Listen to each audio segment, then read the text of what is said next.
The IRS is giving income tax filers more time to submit their returns this year. The new D-Day is May 17, and while many stress during tax season or procrastinate waiting until the last minute, our next guest is here with tips on how to navigate all of it. Money expert Tonya Rapley is here to help ease some of that financial stress with her tax tips. Hi, Tonya. Hey, good morning. So taxpayers, they have an extra month to get it done this year. Is that a big relief for a lot of people? You know, it is. It is a big relief and it gives them a chance to figure out what they want to do. And some people need to decide if they want to work with a professional or if they want to self-file. You know, in past years, tax situations were pretty simple and so forth. There wasn't a lot of variance. But last year, there were a lot of changes. Some people received unemployment income, people received their stimulus payments and so forth. So you really want to make sure that you're not making any costly mistakes. So it might make sense to work with a professional, as well as if you're working from home and so forth, you want to find out about any deductions that you might qualify for and make sure that you're taking advantage of those and any other deductions. Yes, we want to take advantage of all of it and maximize the potential for a refund. What's the first question everyone really needs to ask themselves before they get started?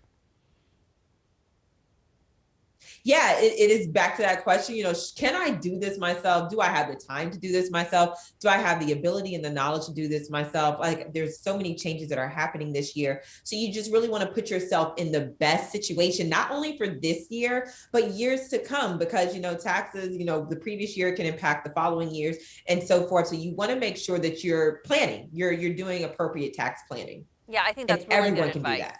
Yeah, for sure. Now, everybody is hopefully getting a refund. That's what we all hope for. What's the best way to do that?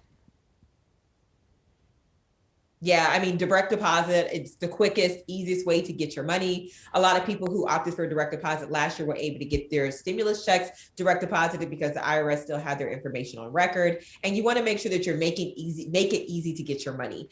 But in the instance that, you want to put that into a checking account or a savings account. And if you don't have a savings account, a great one to consider or to add to your banking portfolio, one should say, would be a high yield savings account like the one that is offered by Affirm. It has a high interest rate that is significantly higher than the national average, as well as they don't charge that minimum balance requirement or no fees. So you get more of your money and your money is able to grow for you quicker. Yeah, and you mentioned, how to maximize it or make it work for you. Do you have any more advice on doing that? Because I think a lot of times people get a refund and they're like, oh, I'm going to go on vacation, or thinking of things they can do to it. But really, how should they look at that refund if they want to make it go a little further?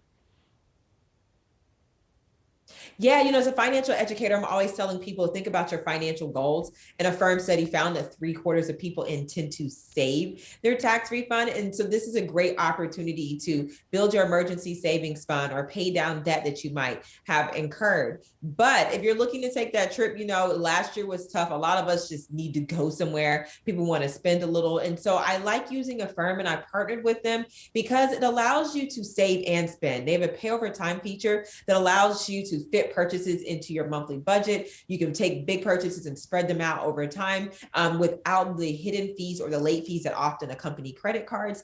And so you can make those purchases you've been wanting or needing to make, such as auto repairs, home updates, or taking that trip and so forth. But you can also put money towards your financial goals, such as saving or keeping cash on hand, because you're not spending everything at one time, because you have the option to spread those costs over time without the fees attached. And Tonya, we started the segment by talking about stress. This is a stressful time. People stress out over their tax filings, their tax returns. What's your best advice so that they can just relax? Mm-hmm.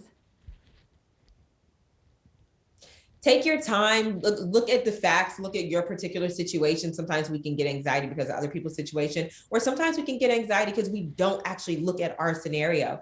And then look for help, because there are people who do this. You can reach out to the IRS and so forth. They have a lot of different payment plans or options available if you can't pay your taxes and so forth. So just breathe, relax, and know that there are a few options available to you. One mistake doesn't necessarily mean you're going to jail, but you definitely want to work with the professionals and people who know what they're doing. Great advice, Tonya. We just need to take a deep breath and know you're not going to jail if you made one little mistake. And there are people to help. I love it. For more money tips, you can visit affirm.com. This interview involves commercial content. The products and services featured appear as paid advertising.